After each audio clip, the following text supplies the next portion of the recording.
Buenas noches, una nueva emisión de Gran Nuevo Sistema. Yo tenía todo terminado y parió la abuela. La situación en Bolivia no debe analizarse de forma ligera y es indispensable hacer referencias históricas.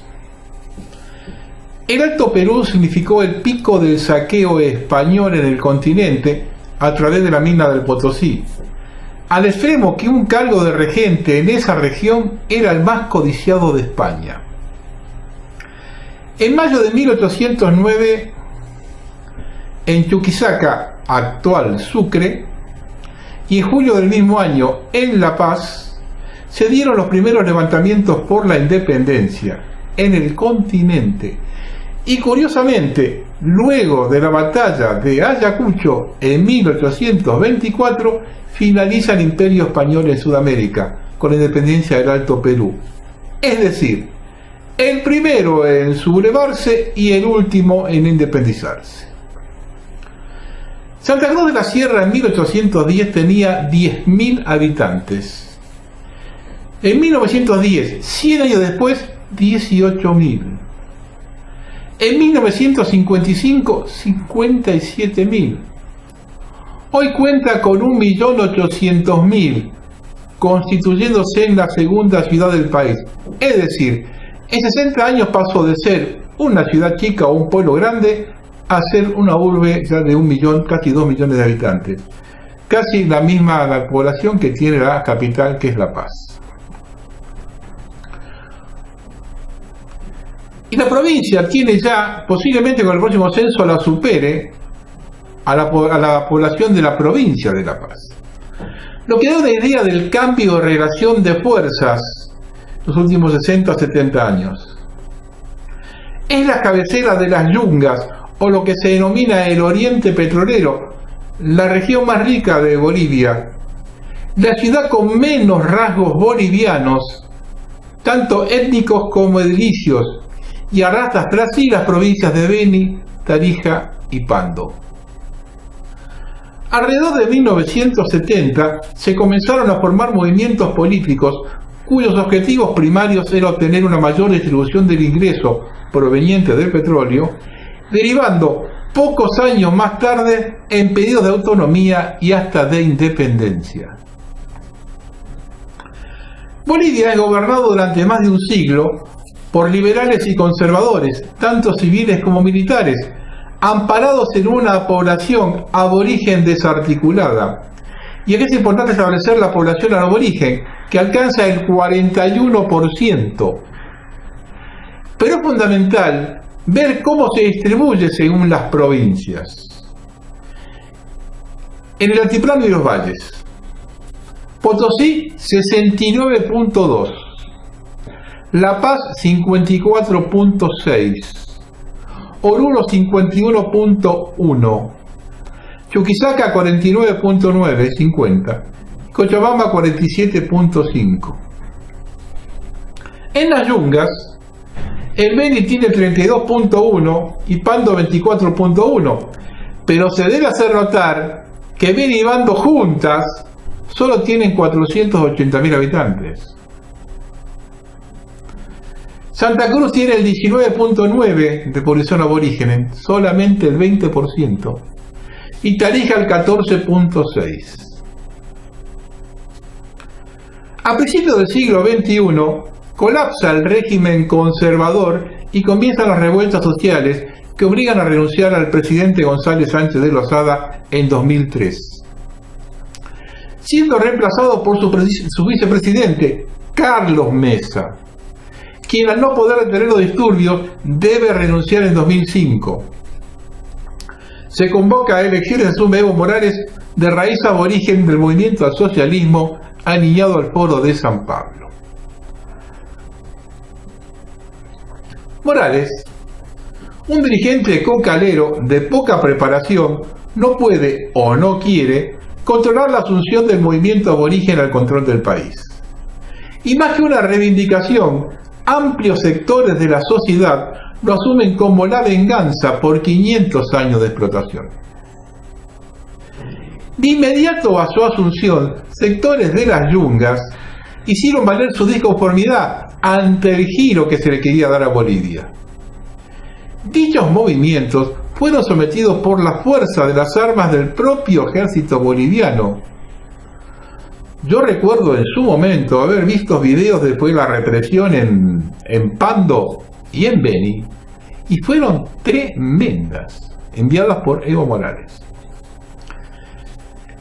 Esto no hizo más que acrecentar las diferencias sociales y culturales que iban a esperar el momento propicio para retomar el poder que habían tenido por más de 100 años. Y en ese momento llegó, cuando Morales, queriéndose perpetuarse en el poder, comete los errores que lo llevan a este final. Y acá debemos analizar la lógica de estos individuos que se creen mesías. En 2009 es reelecto con 2/3 de mayoría legislativa. En 2014 para un tercer mandato con 61%. Acá vamos a hacer un pequeño paréntesis. A la presidencia de Morales se la reconoce, por un lado, por haber reducido los niveles de pobreza, haber registrado crecimientos económicos sin precedentes y promover la inclusión de la población indígena. Por otro lado, la crítica a su gestión de gobierno se centra en la denuncia de la concentración excesiva de poder, supresión de la independencia entre los poderes ejecutivo, legislativo, judicial y electoral, y el retroceso de Bolivia en otros ámbitos como los reflejados por los rankings internacionales de libertad de prensa, democracia, libertad política, competitividad, facilidad para hacer negocios, entre otros. Típico de la agenda liberal. Ante la imposibilidad constitucional de que se postule para un nuevo mandato, el gobierno lleva a cabo un referendo en 2016 en que se consulta a la población en relación a la modificación del artículo 168 de la Constitución para que de esta forma se posibilite una nueva repostulación del propio Evo Morales. La opción del no se impone con el 51% de los votos. A pesar de ello, Morales presiona a la justicia que mediante vericuetos legales autoriza su candidatura. El resto es historia conocida. El país ingresa a una ola de violencia inusitada, con atentados a partidarios y parientes de Morales. La violencia registrada por los simpatizantes del candidato Carlos Mesa es similar a la de los simpatizantes de Evo Morales usaron para que renuncie Mesa cuando era presidente en 2005. Devoluciones con la misma moneda. Curiosidad de nuestros países donde los relevos son entre los mismos y da la impresión que las heridas no cierran nunca o no la quieren cerrar. Ahora bien, el odio puede más que cualquier otra cosa. El país está al borde de una guerra civil porque los sectores aborígenes saben la que les espera con un nuevo gobierno liberal conservador, que además trae la venganza que ellos en 2015, trae además venganza que ellos en 2005. Y como todos los dirigentes de esa ideología terminan con lo que hizo el anterior, es decir, a Bolivia le espera una ola de privatizaciones, comenzando por el litio y el petróleo, más endeudamiento. Siempre hay que seguir la ruta del dinero. Tenemos que hacer notar el grado de violencia de quienes dicen representar la libertad, la justicia y la democracia. El vandalismo de los grupos opositores a Morales requiere especial atención por lo que puede venir a la Argentina, donde está contenido el mismo odio. Una intendenta del MAS quedó este miércoles cautiva de un grupo de militantes derechistas que quemó la municipalidad de Vinto, en el departamento de Cochabamba, y fue ultrajada públicamente con golpes e insultos en medio de la crisis postelectoral del país. El diario local Los Tiempos publicó imágenes en lo que se ve como un grupo de manifestantes opositores que reclaman la renuncia de Morales llevaba a las calles de Vinto a la intendenta del oficialismo del movimiento MAS, Patricia Arce Guzmán, descalza y bañada en pintura roja, estaba rodeada por personas con la cara tapada y con un palo de madera enfrente que no la dejaba avanzar más allá del inicio de la caravana opositora. Veamos la foto.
quemar la casa de la hermana de Morales, saquear la propia, incendiar casas de otros funcionarios. Hay un hecho en la que no se le dio mucha prensa y es el tema religioso. Hemos potenciado las religiones quichua y aymara al punto tal de celebrar ceremonias oficiales con esos ritos en un país donde más de la mitad de su población es cristiana. Que aquí quiero reiterar una aclaración, siempre hay que hacerla porque conozco mi audiencia. Siempre respeté la religión protestante original, pero estos grupos que predican en cines, en las plazas o por televisión a medianoche son la punta de lanza del imperialismo. Ya lo dijo Rockefeller, si quieres dominar América Latina, debes destruir la Iglesia Católica. Pues bien, Luis Fernando Camacho, uno de los líderes de la revuelta, se presentó pidiendo la renuncia de Morales con una Biblia en la mano. El desenlace final de la crisis boliviana comenzó con el amotinamiento de la policía. Yo no compro más caramelos, y menos de coca. Los grupos policiales rezando, enmascarados algunos, rezando, agradeciendo. Si será antes o después de la renuncia de Evo Morales. Recordemos que la policía son los que se retiraron. Ahí está.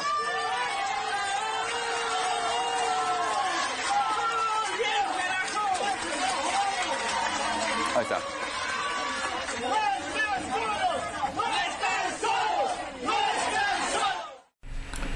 Quería dar un mensaje a aquellos que viven despotricando contra la Iglesia.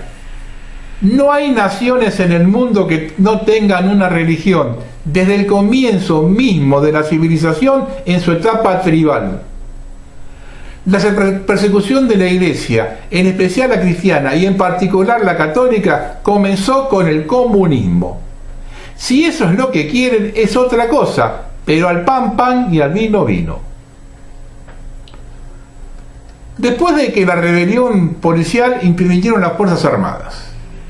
El primer aviso fue el lunes pasado que un helicóptero presidencial que trasladaba a Evo Morales tuvo que aterrizar de emergencia por una falla mecánica cerca de Colquiri, en La Paz.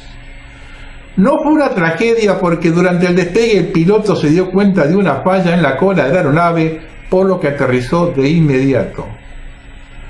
A partir de ese momento se reportaron extorsiones, intentos de homicidios, secuestros transitorios de familiares de Evo y ministros, quema y antes saqueo de propiedades, incluida la de la hermana, hasta se habla de una pistola en la cabeza. Pero dados los acontecimientos en la mayoría de los países dentro de esta primavera latina operada bajo la órbita globalizadora del nuevo orden mundial, no podemos dejar de pensar que todo está relacionado y que el mensaje es un tiro por elevación a los Fernández, que los gobiernos del Foro de San Pablo se terminaron y hasta donde puede llegar el odio cuando es direccionado. Le escupieron el asado en plena reunión del Grupo de Puebla en Buenos Aires. Esto que aconteció en Chile y Bolivia es el comienzo de la gran tragedia latinoamericana, no por apoyar a los gobiernos de esa izquierda sistémica, sino porque estamos en la antesala de la toma definitiva por medio del modelo globalizador de América Latina en su conjunto, con todos sus recursos naturales. Los humanos no le interesan. Los argentinos estamos ante otra oportunidad perdida. Ante un nuevo recambio de gobierno, no podemos menos que lamentar otra oportunidad perdida. Observando el accionar del nuevo elenco gobernante, queda en claro que no hay imaginación sino un retorno al pasado. Glorioso o no, no importa, es el pasado. Estamos en otro ciclo, con otra realidad interna y externa. Se ve un gobierno que instaló un modelo perimido de dependencia y lo reemplaza otro detenido en el tiempo, sin ideas nuevas.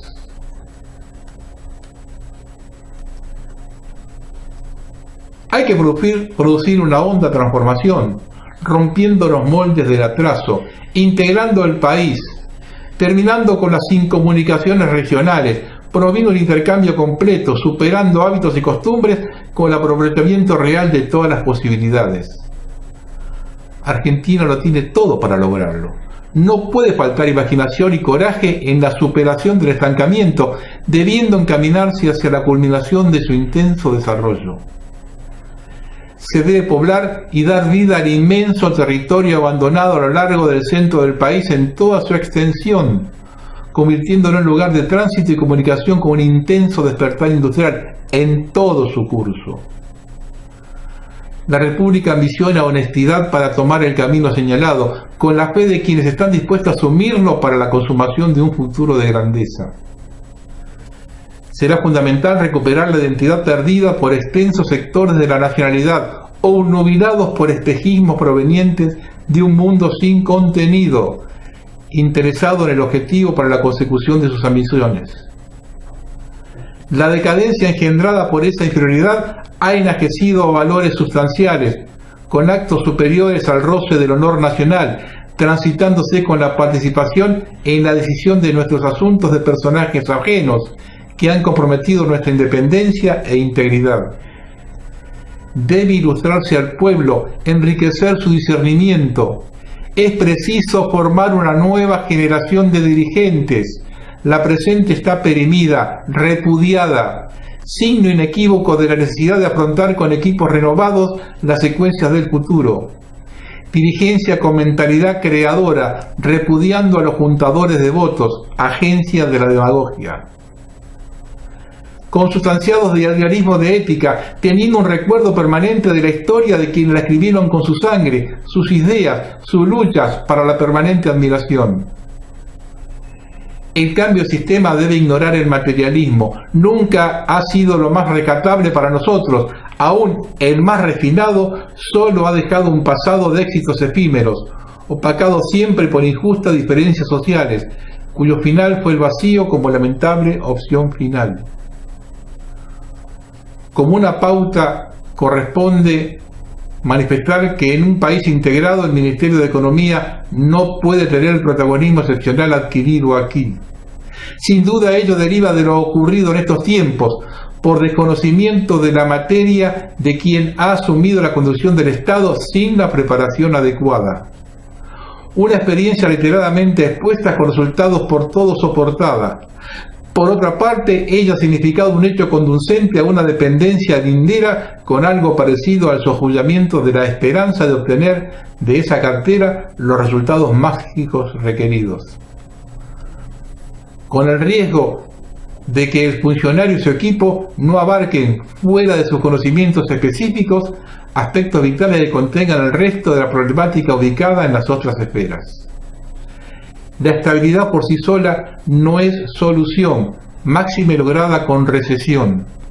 Ella podrá ser válida con un amplio desarrollo en todas las áreas. Las consecuencias son visibles.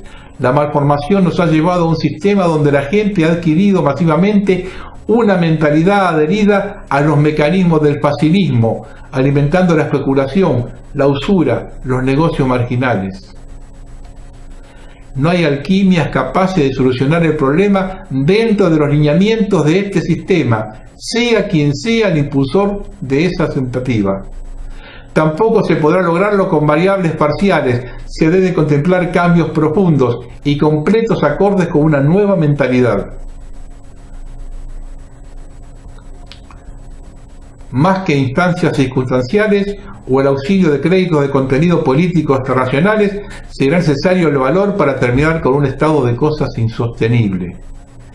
Es una de las recetas la laboriosidad disciplinada sin pausas para el aprovechamiento de nuestros inmensos recursos, enderezadora de metas concretas que, al ser apreciadas como ciertas, contarán con el apoyo decidido de grandes sectores de la comunidad. La corrupción, el desprejuicio no puede ser la credencial exhibida por quienes han logrado gravitar en la conducción del país en diversas oportunidades. Los aparatos de funcionamiento del Estado Nacional, de las provincias y los municipios deben ser cierta y verdaderamente redimensionados. Ellos son generadores permanentes de inestabilidad. El exceso de agentes absorbidos por los compromisos políticos ante la falta de capacidad para crear la alternativa es un mal congénito y debe ser drásticamente contemplado. Esa metodología ha generado una burocracia de insólitos perfiles que se ha convertido en una clase con capacidad para gravitar muchas veces en el curso de los acontecimientos de acuerdo a sus intereses. La proyección de un nuevo modelo deberá sustentarse en una ordenada orientación complementando la producción, la industrialización y el consumo en plenitud, implementando la política de los menores costos para ingresar al mercado en condiciones de precio y calidad inmejorables. Es indispensable incrementar el disminuido para ampliar el ganadero. Hace 60 años contábamos con 6 vacunos por habitante, hoy solo de 1,5 cabezas. Insólito cuando nuestros campos de pastoreo con las nuevas técnicas pueden absorber 150 millones de vacunos. La agricultura debe diversificar la siembra según el interés nacional, bajando sus costos operativos y evitar el agotamiento del suelo y ampliar la explotación a todos los rincones de nuestro territorio. El parque industrial agropecuario debe reacondicionarse dándole debida ubicación geográfica, privilegiando su funcionamiento a los polos de producción con incentivos reales, cuidando celosamente no agredir la ecología con el derrame de efluentes nocivos como ocurre en la actualidad sin control real ni sanción efectiva y menos terminante. Debe ser un serio objetivo consolidar el crecimiento de la industria pesada, base indispensable para el engrandecimiento de la nación. También se debe mentalizar en la necesidad de exportar la producción elaborada con innumerables ventajas. Ello significará mejores rendimientos retributivos, un mayor requerimiento de mano de obra, menores costos de transportes, mayor periodicidad y abrir una más amplia gama de ofrecimientos para los consumidores locales y externos. Deben modificarse sustancialmente planes de estudio en algunas facultades. Hay sectores de graduados con conocimientos precarios y títulos discutibles. Deberá elevarse el nivel de promoción examinando seriamente la aptitud de quienes son responsables de la instrucción. El Estado debe orientar acerca de la necesidad de profesionales en cada rama. En un país en plan de desarrollo se debe propiciar la formación de graduados en carreras cortas. Ellas pueden tener un importante protagonismo en diversas áreas. Los maestros formadores de la niñez deben recibir un emolumento compensatorio de tan eminente gestión. Sin embargo, la compensación sustancial deberá otorgarse considerando modificaciones metodológicas en el espacio de sus funciones. La tarea de los investigadores debe ser solidariamente apoyada aportándose medios suficientes en relación con el alto contenido de sus actividades. La justicia debe mantener incólume su independencia, mostrando a sus integrantes una imagen de firmeza, acorde con la majestad de su cometido, alejada de todo asunto ajeno a sus funciones de connotaciones con la política y de exhibicionismo excéntrico. Jueces conceptualmente justos, libres de toda atadura y preconceptos, es el requerimiento ambicionado. La Corte Suprema debe ser solo poder rector y nunca generador de sospechas de parcialidad. En su constitución debe contemplarse la idoneidad y absoluta independencia de criterios.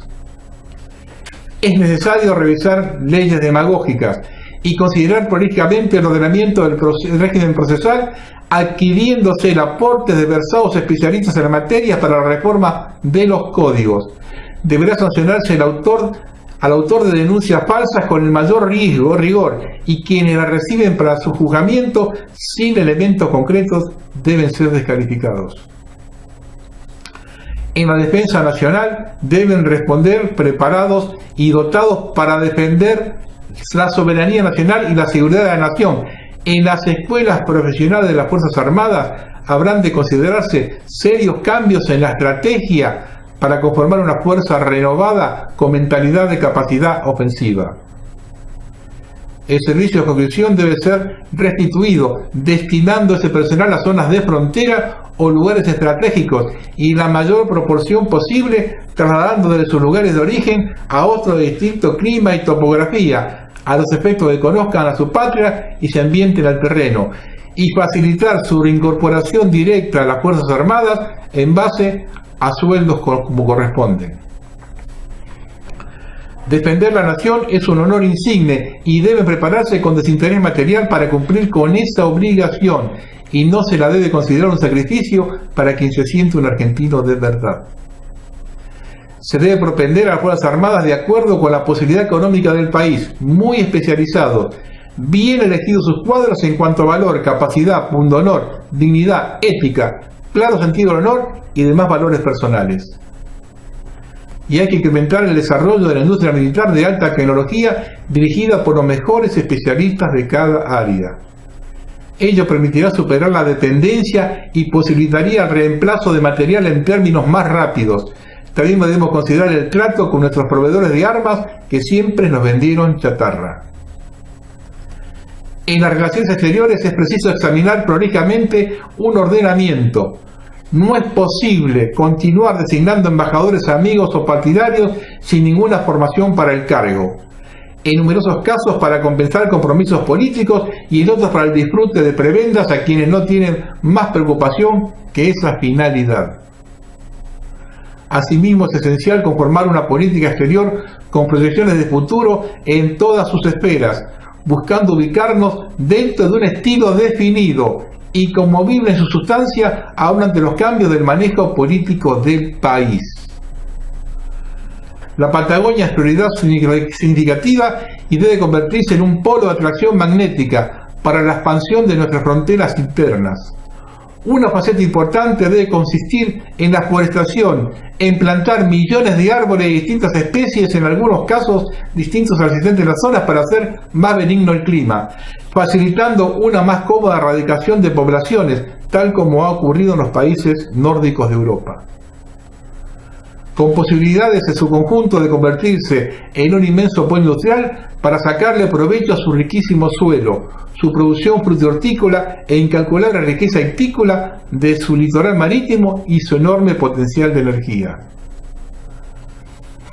La libertad de prensa debe ser sostenida sin variantes, respetando su orientación ideológica, aunque el periodismo venal deformador de conciencias, chantajista, servidor de oscuros intereses, debe estar excluido de todo apoyo del Estado. Su misión trascendente es la de informar con veracidad, orientar en el sano criterio de su conciencia, tomar la defensa de las grandes causas, fijando con claridad su doctrina. En la televisión y la radio corresponde erradicar mensajes de los desaprensivos difamadores de la historia y los próceres, y ofensivas para la moral de los propiciadores de la prostitución y otras lacras. Esas expresiones de arte negro quizá pueden seguir siendo hábito de naciones viejas, enquistadas en sus vicios, pero no pueden serlo de pueblos nuevos necesitados de todo su vigor para la lucha por su porvenir. En la órbita social deberá encauzarse el esfuerzo para restaurar los valores morales, buscando mitigar el dolor de las heridas causadas por tanto plan económico nefasto. Será indispensable adecentar las prácticas de las nuevas costumbres hechas hábito y exaltar las ventajas finales de vivir dentro de los límites de la honradez. Superar el egoísmo, la envidia, la ingratitud, la calumnia, la maledicencia, la soberbia, el ratacuerismo, las ambiciones desmedidas, los rencores, entre otros males, conducentes al envilecimiento del espíritu, debilidades que han trabado un sincero reencuentro entre los argentinos. Es vital recrear una auténtica solidaridad para posibilitar el supremo logro, la unión nacional.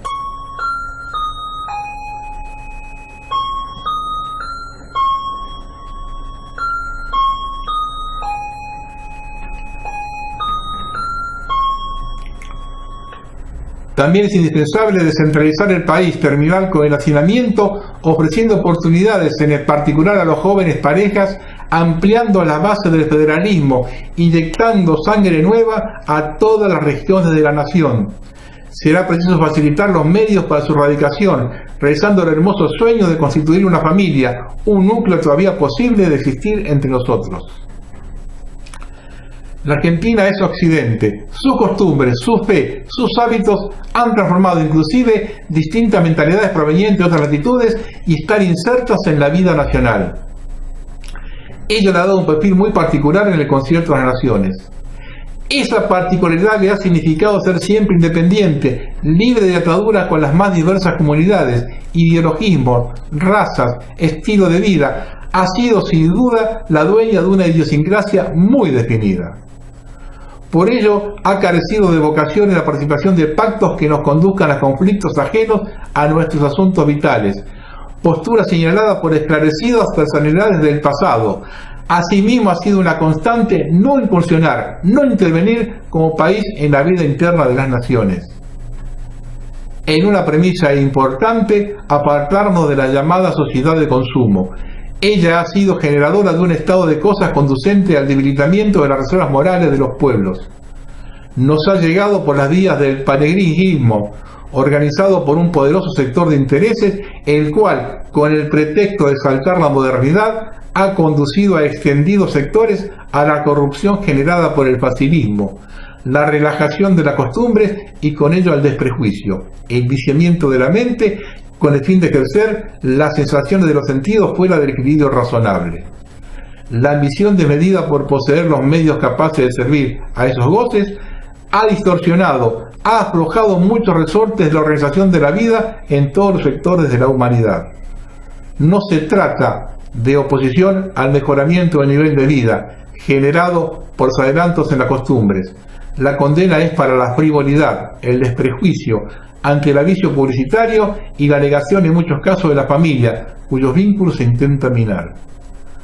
La verdad de la vida está contenida en los bienes del espíritu generados por la bondad del corazón. Hay que hablar un poquito de la transición. Esta transición presidencial se realiza entre tahúres. Lo curioso del caso es que uno de ellos parece dormida, no tomó conciencia que tiene enfrente, lo que de personas avesadas como los Fernández suena medio extraño, sospechoso, como que hay algo secreto entre ambas partes. Vamos a clarificar un poco. En estos 4 años el macrismo dejó en claro varias cosas. Son mentirosos seriales, para mí lo más grande de la historia. No tienen un solo código, ni los de la mafia. Vivieron toda su vida a expensa del Estado y lo van a seguir haciendo mientras tengan una cuota de poder o influencia. No les importa absolutamente nada que interfiera sobre sus intereses, ni siquiera un niño que llora por hambre. Y estaban convencidos que serían reelectos, por lo tanto no contemplaban esta transición. En función de ello, estaba recontra claro que no había preparado absolutamente nada para la entrega del poder. Por lo tanto, a partir del 11 de agosto, el único móvil que tenía sería el odio y el resentimiento hacia quienes le ganaron las elecciones y a quienes no lo votaron, e iban a actuar en consecuencia. Lo que no me entra es cómo los Fernández, viejos lobos de mar, en eso de vivir de la teta del Estado, no se percataron de esto y lo dejaron hacer a discreción. A ver si soy más claro. Si yo fuese Alberto Fernández, el mismo 11 de agosto le comunico que no voy a hacer cargo de nada de que no se me haya consultado.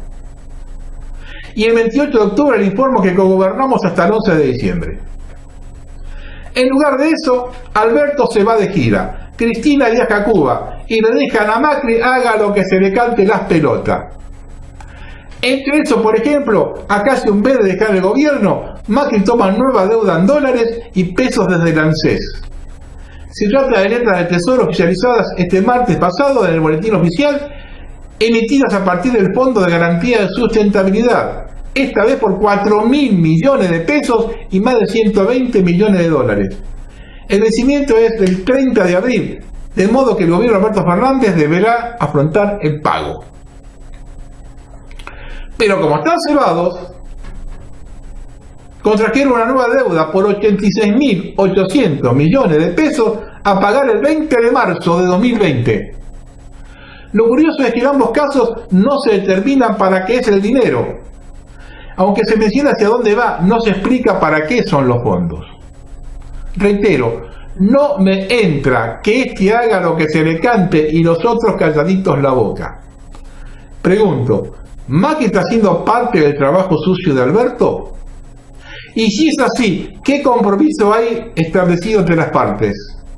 Y es impreciso saberlo, porque esos créditos se pagan con el hambre de la gente. Si vinculamos esto con el hecho de que el BID, el Banco Interamericano de Desarrollo, le ofrece 6.000 millones de dólares a Alberto, pregunto, ¿No era que la Argentina no tenía más crédito por ningún lado? ¿Qué cocinó Alberto en México con el enviado de Trump? ¿Nos vacunaron a todos otra vez?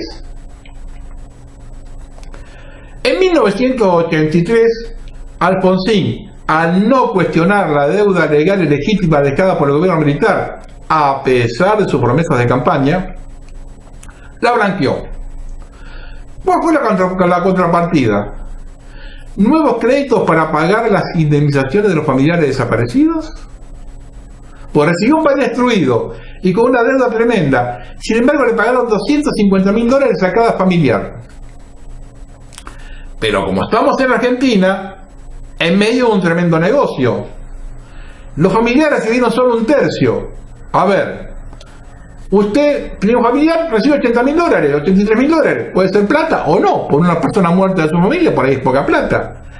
Pero los organismos de derechos humanos recibieron ese tercio multiplicado por miles. Al igual que los abogados, el otro tercio también multiplicado por miles. Eso ya era un paquete de guita. Reitero, ¿ese fue el precio a pagar para meterse en el culo la denuncia de Alejandro Olmos? El sistema siempre opera igual, porque los dirigentes no sacan lo que del plato, entonces tienen garantizado el incumplimiento del saqueo. ¿Es casual que al peronismo de derecha de la mano de Menem lo suceda al peronismo de izquierda de la mano de los Kirchner, teniendo en cuenta la fundamental participación de Néstor en las privatizaciones más importantes llevadas adelante por el riojano? Los argentinos estamos inmunizados. Ya nos vacunaron con la triple, con la cuádruple y con la quíntuple. Aquellos que integran los movimientos antivacunas, bajen las banderas, ya las tienen adentro. Y ahora viene la nueva versión: blanquear los miles de millones de dólares de la fuga de estos 4 años. Vuelvo a preguntar, ¿van a pagar sin cuestionar nada? Si lo hacen, se están sacando la careta. Siguen las preguntas. ¿Cristina desendeudó el país para que Macri hiciera su negocio? ¿Parte del arreglo era que no la jodieran judicialmente los 2 años que no tuvo fueros? ¿Y tuvo que dejar que parte de sus tropas fuera presa para tapar las apariencias? A algunos les parecerá un disparate, a mí no. Ya me cierra todo. Regresan los pagadores seriales, los que manejan mejor a la gente de menos recursos para hacer el trabajo sucio. Por otro lado, parte de esa deuda a pagar la tienen los funcionarios del actual gobierno, con Macri a la cabeza. Por eso cuando alguno dice, vamos a pagar pero uno por uno, se ponen como locos. Si recordamos el pacto PRO-CAE en la ciudad de Buenos Aires, en la situación actual del país, estos pueden hacer cualquier cosa. Y si en el medio de las grandes potencias, están las grandes potencias, prepárense, estos no dan puntadas sin hilo. Reitero lo que vengo diciendo hace 1 año. Si nos vacunan otra vez es para siempre, ya no hay ninguna posibilidad de salir. O la Argentina está a la altura de sus cualidades o sucumbe a la realidad de sus defectos. Yo quiero leer un artículo de Laureano Pérez Izquierdo, y es interesante, lo quiero traer acá a colación, porque el gobierno de los Fernández mira mucho para China. Este hombre tituló La neocolonización china. El gigante asiático somete a países empobrecidos a fuerza de préstamos y promesas de inversiones, mano de obra barata, precarización y deterioro ambiental, el modelo impuesto en África. China inició desde hace ya algunos años un lento pero constante proceso de neocolonización sin freno, principalmente en América Latina. Los rígidos estándares morales impuestos por el Partido Comunista a la población y su clase dirigente le impedirían al régimen someter a otros pueblos tal cual como ocurría en siglos pasados. Tampoco los actuales tiempos permitirían invasiones militares. Es por ello que su voracidad creacionista lleva el sello de la Reserva Federal de los Estados Unidos. Sus funcionarios ofrecen dólares, muchos dólares, de a miles de millones, y parece funcionar. La sabiduría milenaria rinde frutos al Partido Comunista. Sus jerarcas conocen cada una de las debilidades y necesidades de los países del tercer mundo, cuya mayoría de líderes y conductores solo piensa en perpetuarse en el poder o en sobrevivirlo. África y América Latina, continentes relegados históricamente, son claros ejemplos del uso que Beijing hace de su dinero para explotar sus recursos e intentar imponer costumbres y leyes. En la región latina, China extiende sus brazos más activamente desde hace algo más de una década, siempre con la misma táctica: préstamos blancos y dinero fresco, siempre con la misma estrategia: intentar apropiarse de los tentadores infinitos recursos naturales y de la información. Desde 2005, alrededor de 141.000 millones de dólares descendieron como maná para regocijo de presidentes amantes del socialismo del siglo XXI. Los dólares eran transferidos desde el Banco de Desarrollo Chino y el Banco de Exportaciones e Importaciones de China. Pero hay otro riesgo, y es el ambiental. ¿Bajo qué parámetros operan las compañías chinas que se instalan en la cuenca del Orinoco para explotar además de refinería las minas de diamantes y el oro de Venezuela? Es un misterio. ¿Bajo qué legislación laboral trabajan los empleados venezolanos, o son en su mayoría chinos? Un informe elaborado por el colectivo sobre financiamiento de inversiones chinas, derechos humanos y ambiente, compuesto por socios de ONG de Ecuador, Argentina, Perú, Bolivia y Brasil, documentó la falta de cumplimiento del Estado chino de sus obligaciones extraterritoriales en materia de derechos humanos de los habitantes de las regiones en explotación y de las legislaciones laborales. En la mayoría de los proyectos, China desoye las recomendaciones internacionales y atropella a las comunidades y al medio ambiente. En la Argentina, tanto el gobierno de Cristina Kirchner y el de Mauricio Macri, de diferente signo político, coincidieron en algo: permitieron y alentaron la instalación de una base de observación en la Patagonia, de uso exclusivo del gobierno chino.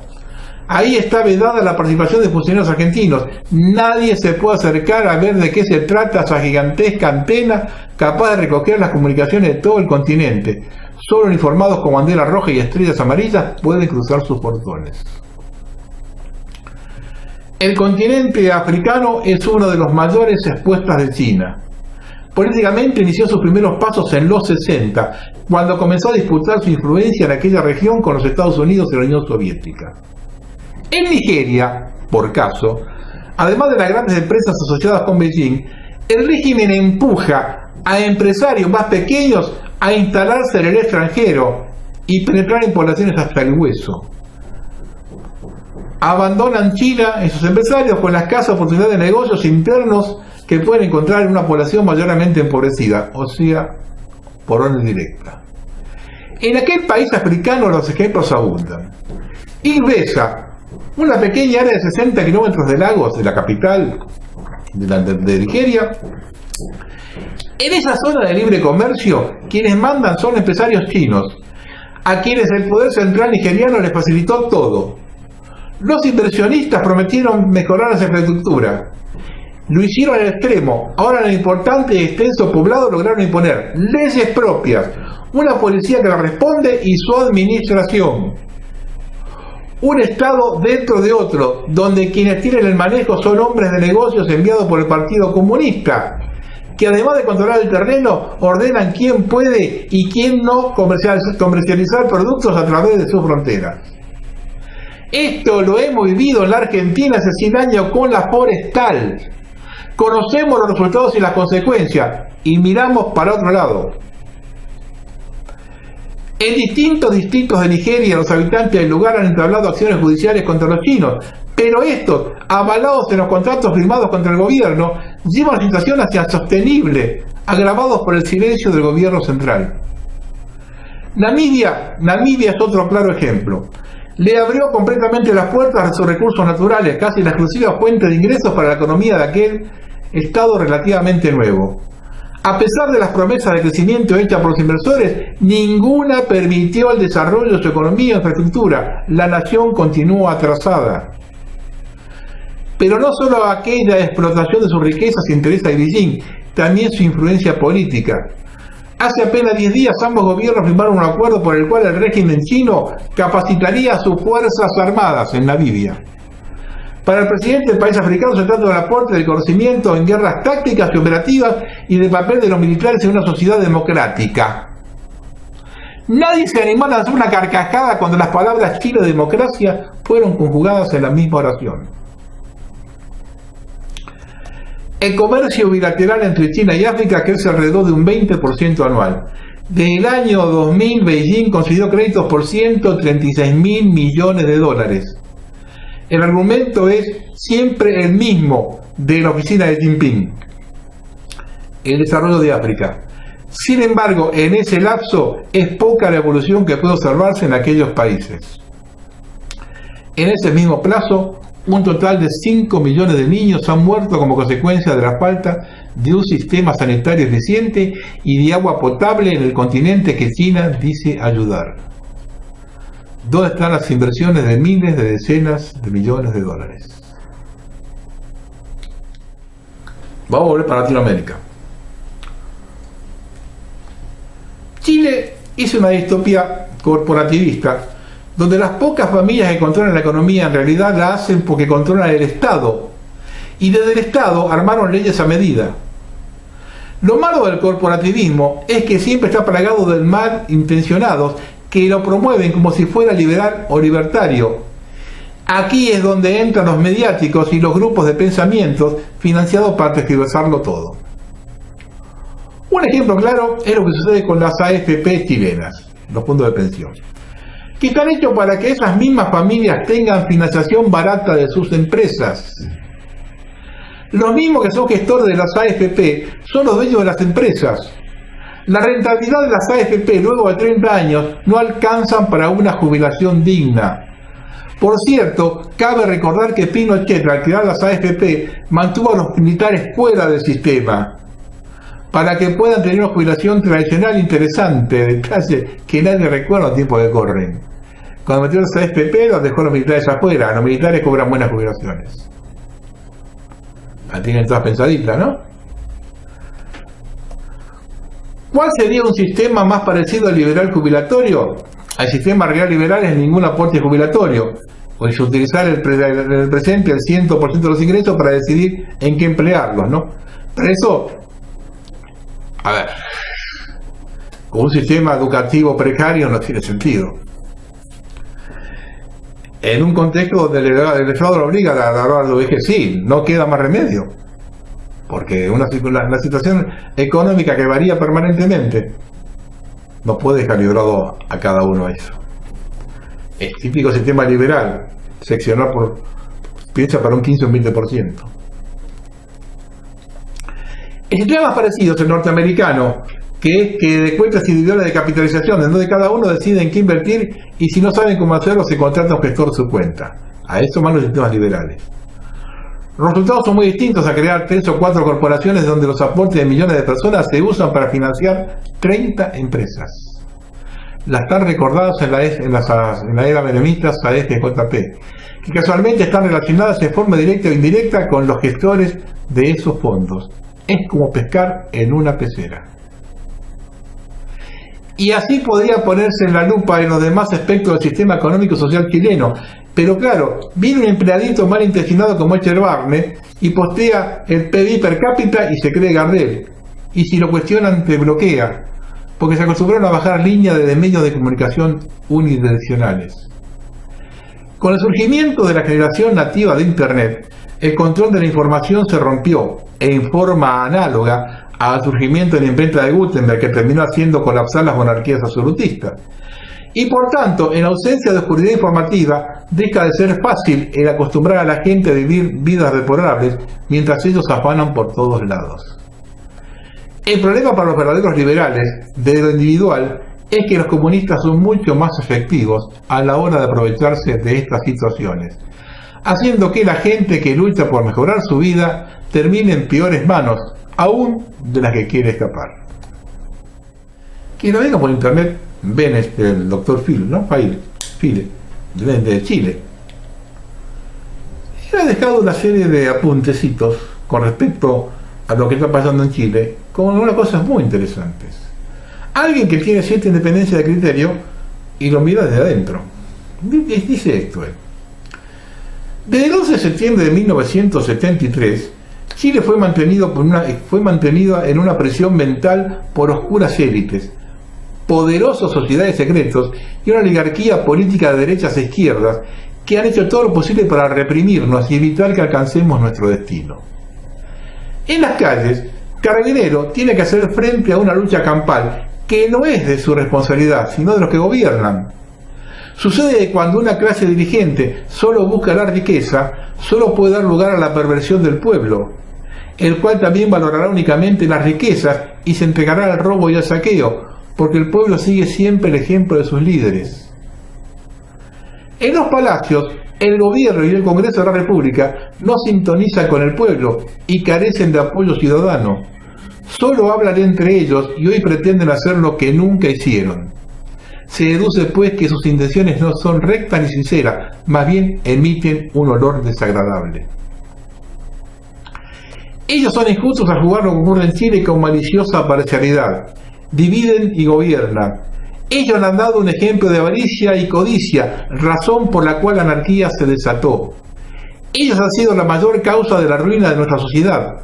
Practicaron en todo momento el mal y evitaron el bien. Y como solo se han dedicado a aumentar las riquezas personales, están rodeados de hombres perversos, quienes aparentan ser justos, y así nuestro querido Chile está dirigido por depravados, lobos con piel de cordero. Ellos blasfemaron contra el pueblo. Esa oligarquía, cuando está sola y no es observada por ninguna cámara de televisión, maquina acciones perversas y practica toda clase de vicios. Tampoco es capaz de reconocer sus propios defectos y se aferran al poder desesperadamente. Ahora solo falta aplicar el desabastecimiento. Todas las condiciones están dadas para un nuevo golpe de Estado. ¡Ojo con esto! Esto es fundamental para mí. Ahora solo falta aplicar el desabastecimiento. Todas las condiciones están dadas para un nuevo golpe de Estado. Sin embargo, estos siniestros agentes del nuevo orden mundial no pueden evadirse de la penetrante mirada de los sabios. Es preciso escuchar los consejos de estos para evitar la peor de todas las dictaduras. La democracia chilena no es representativa. En las últimas elecciones participó menos del 50% del padrón electoral.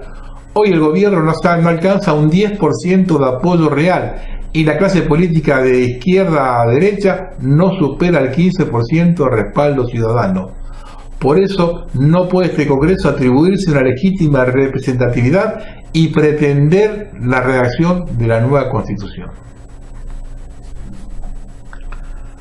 Cuando se escucha un comentario de alguien que conoce bien la situación chilena, como es el Dr. Fine, no nos queda otra que pensar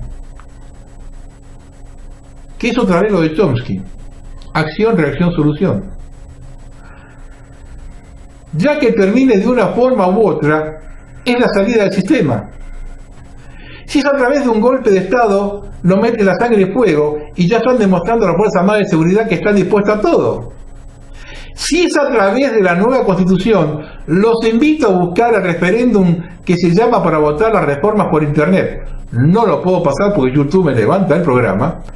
Y allí verán que las reformas son las típicas de una Constitución marxista que deja las puertas abiertas para la división territorial de Chile. Esa nueva Constitución responde a la Agenda 2030 de Naciones Unidas. Es lo que vengo sosteniendo. El sistema no cambia, siempre procede igual. Coloca a la sociedad al borde del abismo para ofrecer ellos mismos la solución. Es como dije más arriba, el problema para los verdaderos liberales de lo individual es que los comunistas son mucho más efectivos a la hora de aprovecharse de estas situaciones, haciendo que la gente que lucha por mejorar su vida termine en peores manos de las que quiere escapar. Siempre lo mismo quiere decir siempre los mismos. Un grupo de manifestantes ingresó violentamente este viernes 8 a la parroquia de la Asunción en Santiago de Chile para robar los bancos, confeccionar las imágenes religiosas y armar con ellos unas barricadas. Esta iglesia, que data de 1876, se encuentra a 2 cuadras de la Plaza Italia, donde se realizó la manifestación contra el Congreso de Sebastián Piñera. Los saqueadores ingresaron al templo, sacaron bancos, confesionarios e imágenes religiosas para utilizarlas en las barricadas. Además de la parroquia de la Asunción, grupos de manifestantes prendieron fuego en la sede de la Universidad Pedro de Valdivia, también cerca de Plaza Italia. Yo no he visto estas imágenes en ningún canal del sistema, tanto de derecha como de los de izquierda. ¿Tiene alguna duda del pacto liberal marxista todavía? Varios se van a regocijar cuando vean estas imágenes. Espero que el regocijo lo mantengan cuando vean cómo sigue la película.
Ahora veamos cuáles son los motivos del ataque a la Iglesia.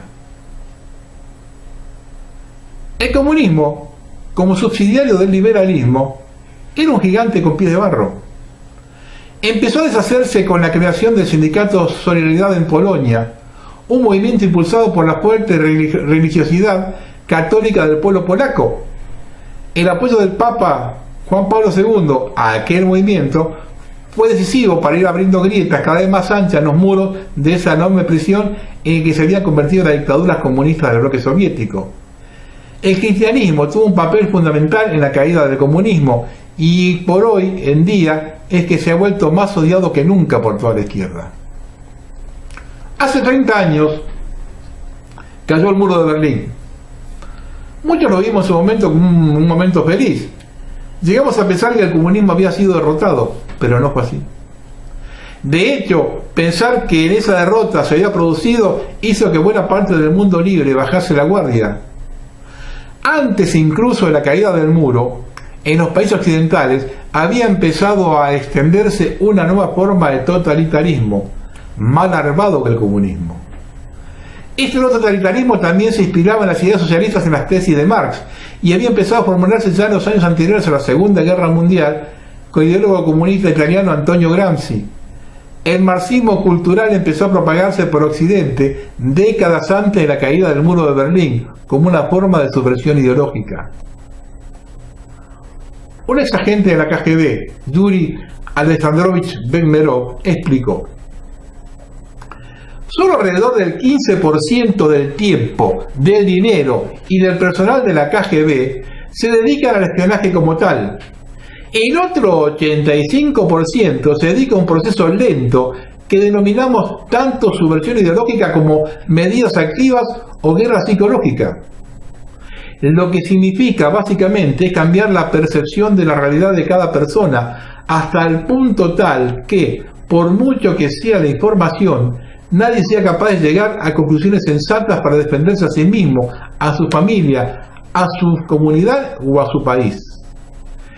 Es un gran proceso de lavado de cerebro que progresa muy lentamente. Cuesta entre 15 y 20 años desmoralizar una nación. ¿Por qué esa cifra? Porque es el número mínimo de años que cuesta educar a una generación de estudiantes en el país enemigo expuesta a la ideología enemiga. En otras palabras, el marxismo-leninismo ha sido bombeado en las cabezas de al menos 3 generaciones de estudiantes, sin ser desafiado o contrapesado por los valores básicos del patriotismo.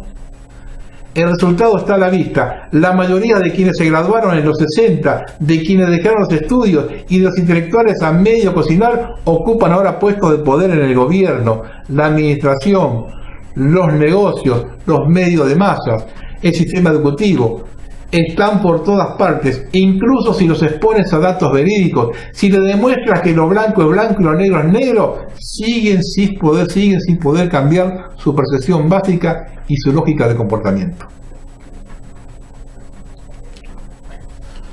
Una vez caído el comunismo clásico, basado en la tesis marxista de la lucha entre clases sociales, los marxistas impulsaron la infiltración progresiva en diversos movimientos sociales, feministas, ecologistas, homosexuales, indigenistas.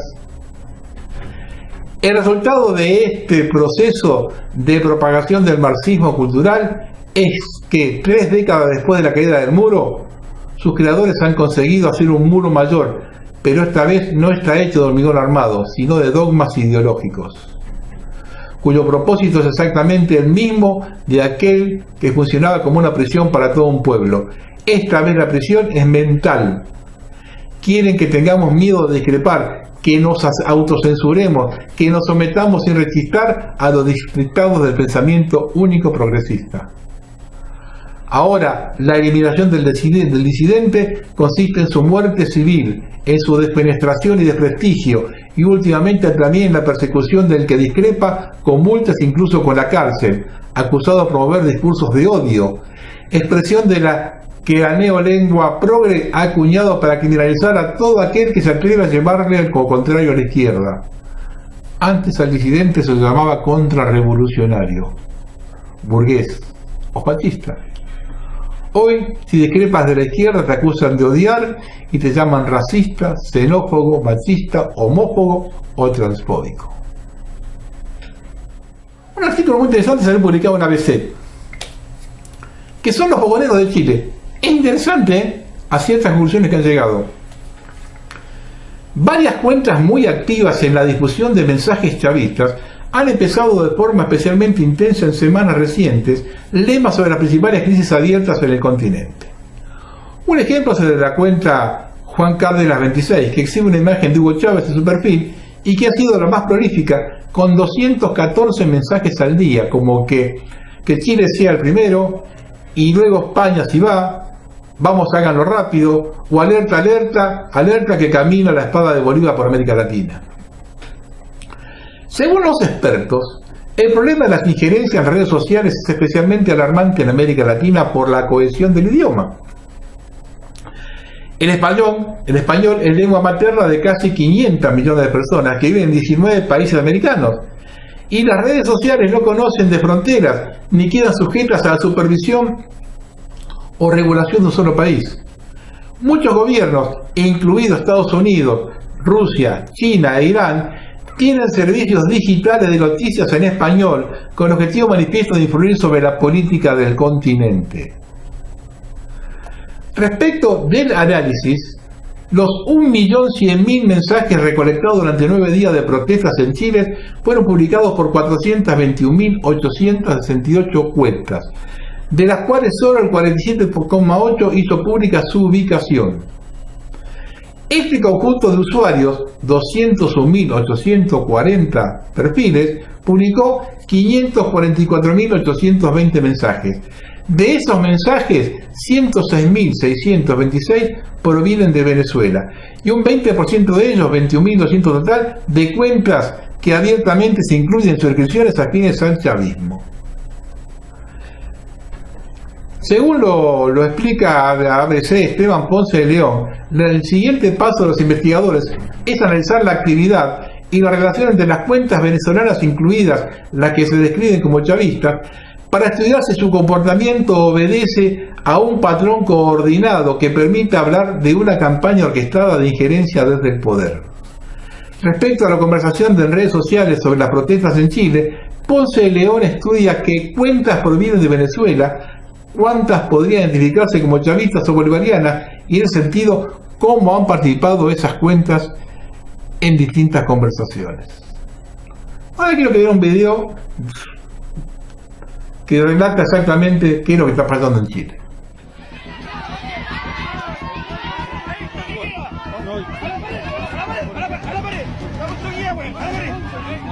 El actual y extremadamente represivo accionar de las fuerzas militares y policiales chilenas durante las masivas jornadas de legítima protesta social tienen un escalofriante y orquestado plan de acción que se comenzó a preparar durante el primer gobierno de Sebastián Piñera y que responde a intereses globales cuidadosamente preparados para eventualidades de esta naturaleza por las agencias de inteligencia norteamericanas. No se trata de ninguna febril teoría conspiratoria, como tampoco lo fue la gravitante participación del gobierno norteamericano mediante acciones encubiertas para financiar, monitorear y crear las caóticas condiciones necesarias para justificar la intervención militar que culminó con el golpe de Estado en Chile en 1973 y que sumergió al país en la era más oscura y traumática de su historia y de la cual aún no logra recuperarse.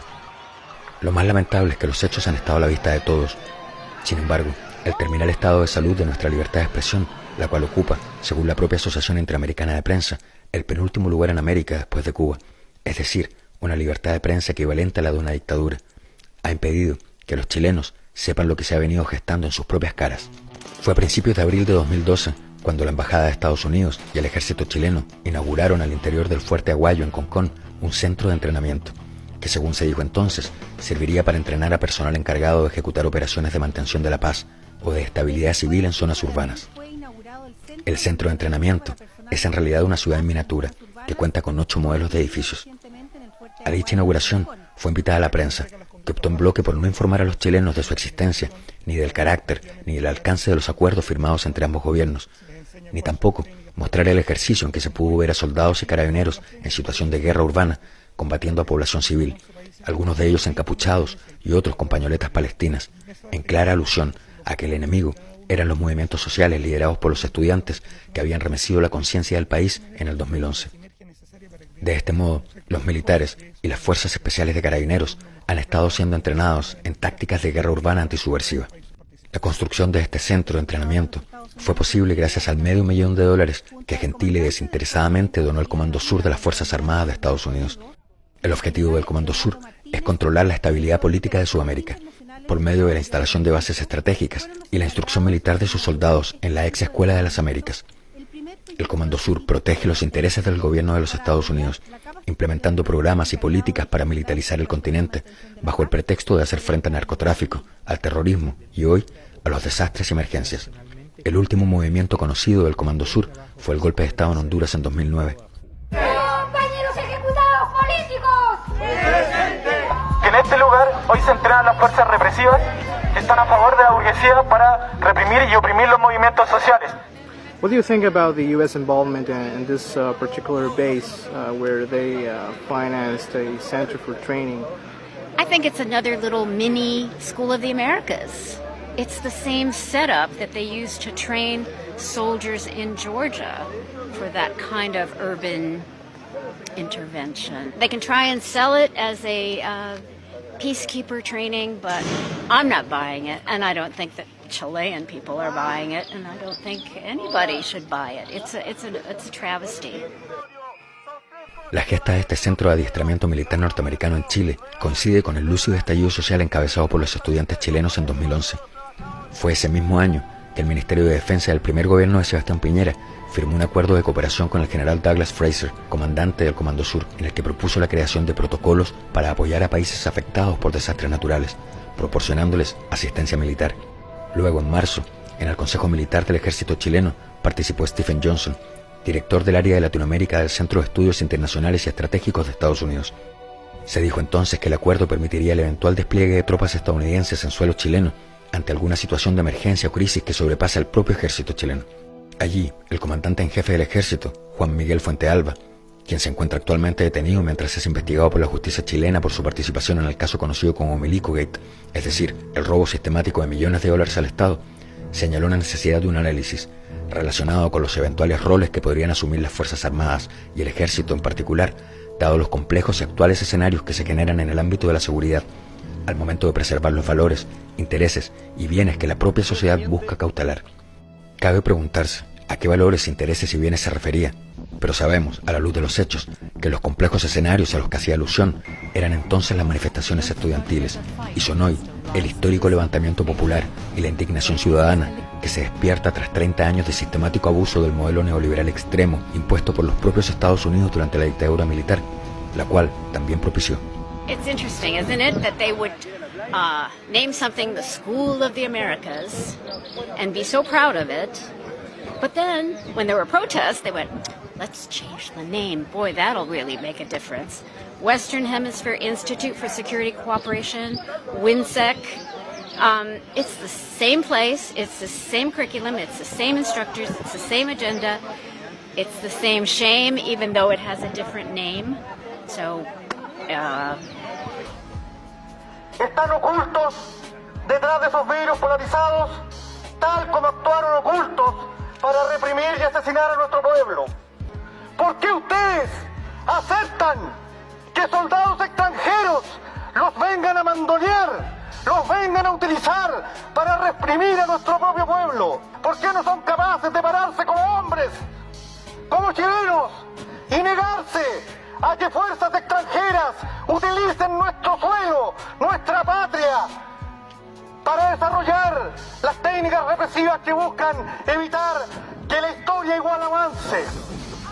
La protesta ciudadana en Chile goza hoy de una legitimidad innegable y la envuelve un halo de esperanza y reconocimiento mutuo entre los ciudadanos tras décadas de un individualismo rampante diseñado meticulosamente por una pequeña élite que controla política y económicamente al país, al que ha sometido a una gigantesca acumulación de abusos y violencias de todo tipo. Sin embargo, considerando la agudeza de la acción represiva con que el gobierno está respondiendo y a la luz de la evidencia que devela la implementación, preparación, asistencia y financiamiento norteamericano tras la puesta en marcha del campo de entrenamiento antisubversivo del Fuerte Aguayo en Concón, cabe preguntarse cuál es el verdadero origen de varias de las más notorias y coordinadas acciones que han justificado, desde el punto de vista del gobierno, la salida de los militares a la calle, así como la imposición del toque de queda en las más importantes ciudades del país. ¿Fueron la quema de los más de 300 supermercados fruto de la expresión espontánea del descontento? ¿Hay capacidad de coordinación de los grupos opositores en Chile para quemar más de 40 estaciones de metro de manera simultánea sin que los servicios de inteligencia advirtieron que algo de esto se estaba preparando? ¿Podría ser que ellos mismos hayan sido quienes encendieron la mecha para provocar una reacción o para justificar una intervención, pero que la respuesta ciudadana los esté efectivamente sobrepasando? Conocemos lamentablemente por parte de los Estados Unidos una larga lista de ataques de falsa bandera con que se ha logrado convencer a la opinión pública sobre la necesidad de intervenir militarmente en otros países. Sabemos que los intereses transnacionales norteamericanos en Chile son muchos. La mayor reserva de cobre, la segunda mayor reserva de litio. También sabemos que las próximas guerras en el mundo no serán por petróleo, sino por agua. Sabemos que en el sur de Chile tenemos grandes reservas de esta, que será la más valiosa y necesaria riqueza dentro de poco. Estas preguntas son meras especulaciones que el peso de la historia invita a realizar, pero la existencia del campo de entrenamiento norteamericano en Concón es una realidad. Saque usted sus propias conclusiones, sabiendo sí que su contraparte es un hábil y experimentado jugador en la producción de acciones encubiertas.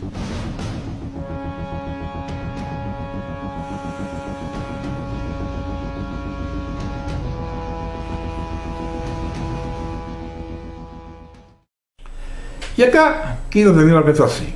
Quiero terminar con un ejemplo propio. Tanto RT en español como la cadena estatal venezolana Telesur fueron los medios cuyos mensajes más se compartieron sobre la protesta de Chile.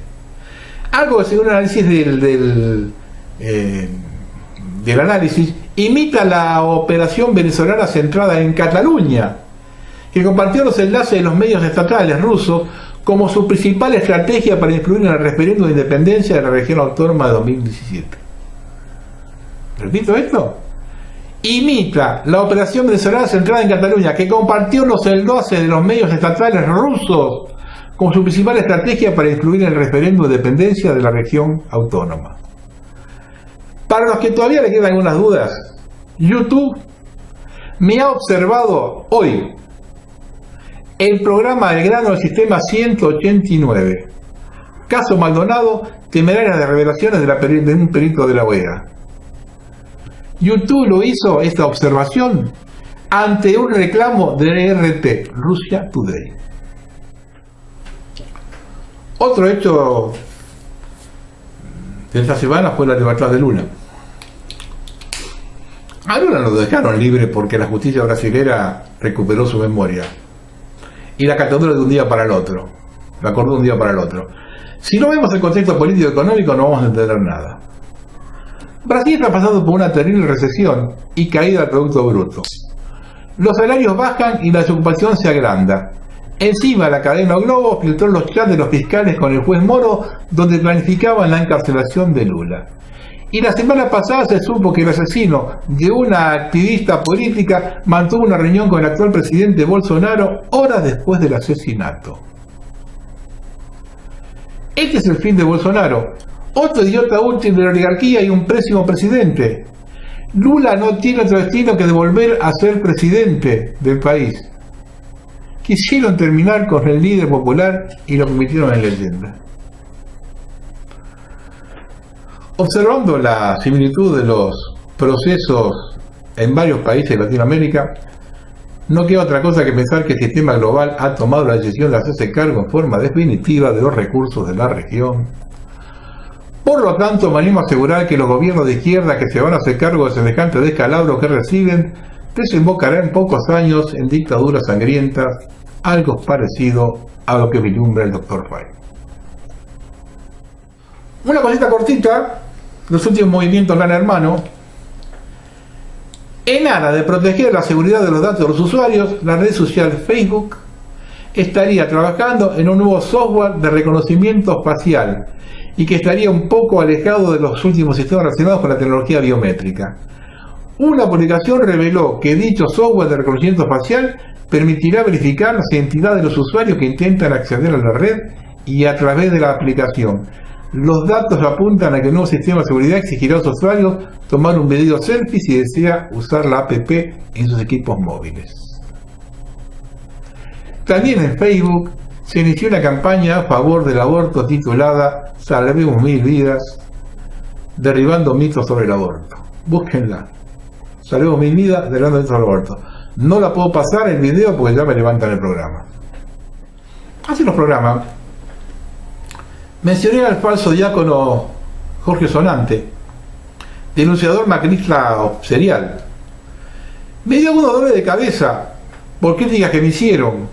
Bueno, cuando haces una crítica, viste, nadie te dice te equivocaste. No, te dicen, ¿a qué estupidez? Pero ahora el padre Javier Olivera Rabasi pone luz sobre el tema.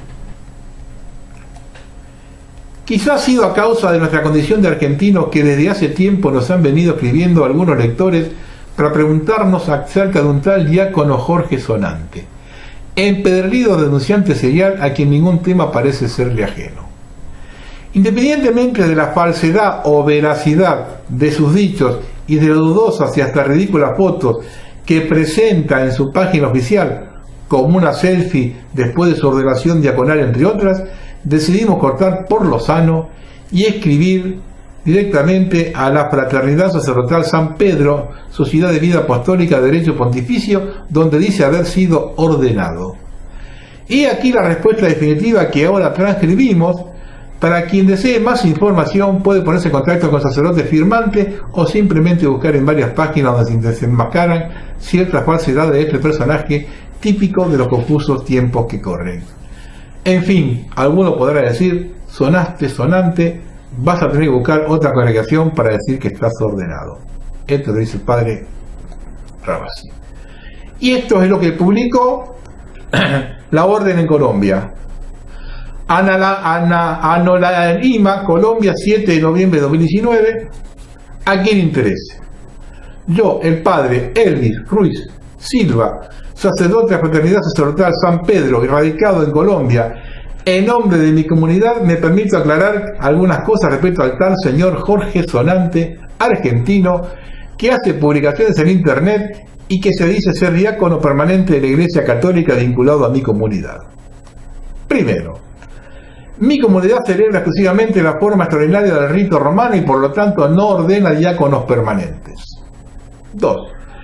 Hasta donde sé, el señor Jorge Sonante no ha tenido el mínimo contacto con mi comunidad. 3. Mi comunidad nunca ha realizado ordenaciones en la ciudad de Florencia, Italia. 4. Mi comunidad todavía no posee apostolados en Argentina. 5. Las fotos que utiliza el señor Sonante para justificar su ordenación parecen ser tomadas del archivo de fotos del Instituto de Cristo Rey, sumo sacerdote. En caso de más duda, me pueden escribir a la siguiente dirección. Los que después, esto lo escribió padre Elvis Ruiz Silva, los que después toman el archivo por escrito, ahí va a estar el link si quieren escribirse. Ah, sí, terminado. Yo comprendo que Alberto Fernández quiera tener un gobierno de unidad. Pero decir que la CGT va a ser parte de ese gobierno y mostrarlo la foto con esos dirigentes al lado, o es una tomada de pelo o es una tremenda demostración de gatopardismo. Observando esa foto y lo acontecido en Bolivia, a prepararse. El futuro está a la vuelta de la esquina. Buenas noches.